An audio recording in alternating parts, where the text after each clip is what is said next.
বিসমিল্লাহির রহমানির রহিম। আসসালামু আলাইকুম প্রিয় শিক্ষার্থী ছোট্ট সোনামণিরা, কেমন আছো? আশা করি তোমরা সকলেই ভালো আছো। শিক্ষক স্কুলের পক্ষ থেকে তোমাদের সবাইকে জানাচ্ছি শুভেচ্ছা। আজকে আমি তোমাদের গণিত বইয়ের অধ্যায় 7.3 শূন্যের যোগ 7.3 শূন্যের যোগের বাকি যে যোগগুলো সেগুলো করব। এর আগে আমরা বস্তুর মাধ্যমে গণনা করে শূন্যের যোগের ধারণা লাভ করেছি। এ পর্বে আমরা গাণিতিকভাবে যে শূন্যের যোগ রয়েছে সেগুলো করব। সোনামণিরা, যোগ করি। এই যে গাণিতিকভাবে যোগগুলো রয়েছে এগুলো এখন আমরা সমাধান করব। আসো যোগ করি। 1 নম্বরে রয়েছে 4 যোগ 0। দেখো এখানে যে 4 সংখ্যাটি রয়েছে, এখানে আমরা যে বস্তুর মাধ্যমে করেছি সে বস্তু কি, যে কোনো জিনিস দিয়ে আমরা কি 4টি বস্তুর সাথে অন্য একটি আরও 2টি সংখ্যা বা 2টি বস্তু এভাবে আমরা সমাধান অঙ্ক করেছি। এখন আমরা করব 0 দিয়ে। এই যে 4 আমাদের ধরতে হবে 4টি বস্তু যোগ 0। 0 মানে কিছুই না। তাহলে এই 4 দিয়ে যখন আমরা এই 0 যোগ করব আমাদের ফল কি হবে? 0 দিয়ে যেহেতু করব কিছুই না, তাহলে 4 দিয়ে 0কে করলে আমাদের 4 হবে। 2 নম্বরে 8 যোগ 0, তাহলে আমরা কি লিখব? 8।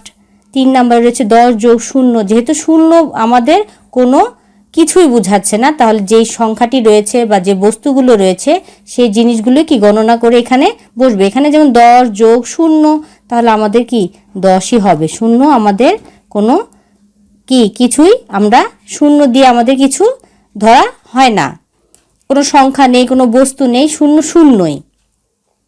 4 নম্বরে রয়েছে 6 যোগ 0, তাহলে আমরা কি লিখব? 6। 5 নম্বরে রয়েছে 0 যোগ 5, তাহলে আমাদের কি হবে? 5। যেহেতু 0 আমরা যে একইভাবে করে যাচ্ছি, দেখো 1 2 3 এভাবে আমাদের বাকি সব অঙ্কগুলো 0 দিয়ে আমরা আজকে করব। তাহলে 0 দিয়ে করতে থাকি। 0 যোগ 7, তাহলে আমাদের কি হবে? এখানে 7। 0 যেহেতু 0, 7টি বস্তু ধরতে পারি বা সংখ্যা 7 লিখে দিলাম। 7 0 যোগ 3, 0 কিছুই না, যোগ 3, এখানে 3টি বস্তু, তাহলে 0 দিয়ে যদি যোগ করি তাহলে আমাদের কি হবে? এখানে 3 হবে।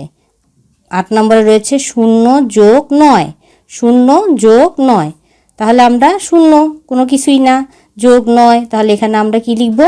9টি বস্তু বা 9টি বস্তু তো লিখব না, সংখ্যা 9। 9 নম্বর রয়েছে 0 যোগ 0, দেখো এখানে কিন্তু কোনো সংখ্যা নেই বা কোনো সংখ্যা প্রকাশ করা হয়নি। 0 যোগ 0, এখানে সংখ্যা থাকলে আমরা কি 0 দিয়েও যদি করতাম তাহলে সেই সংখ্যাটি বসতো। আর 0 যেহেতু রয়েছে সোনামণিরা, এখানে সংখ্যা থাকলে আমরা কি সংখ্যাটিকে কি গণনা করে বা কোনো বস্তুর সাথে গণনা করে 0 দিয়ে করলে আমাদের সংখ্যাটি বসতো। যেহেতু এখানে 0, এখানেও 0, তাহলে আমাদের এটার ফল হবে 0। কিছুই বোঝাচ্ছে না, কোনো সংখ্যাও বোঝাচ্ছে না, কোনো বস্তুও না, 0 0ই বোঝাচ্ছে। হ্যাঁ, 0-র সাথে 0 যোগ করলে কি হয়? আমাদের 0ই হয়। তাহলে ছোট্ট সোনামণিরা, আমরা 0 দিয়ে যোগ করে কি বুঝলাম? হ্যাঁ, 0 দিয়ে আমরা এটাই বুঝলাম যে সংখ্যা যদি প্রথমে থাকে বা পরে থাকে, যোগের পরে 4 যোগ 0 বা 0টা যদি প্রথমেও থাকে, তাহলে কি 0 দিয়ে যোগ করলে আমাদের ওই একই সংখ্যা বসে।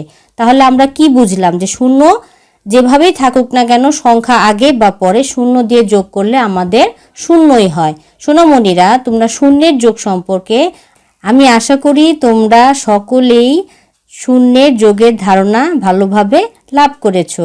তোমরা সকলেই ভালো থাকো, সুস্থ থাকো। আগামী পর্ব দেখার আমন্ত্রণ জানিয়ে আজকের মতো এখানেই শেষ করছি। আল্লাহ হাফেজ।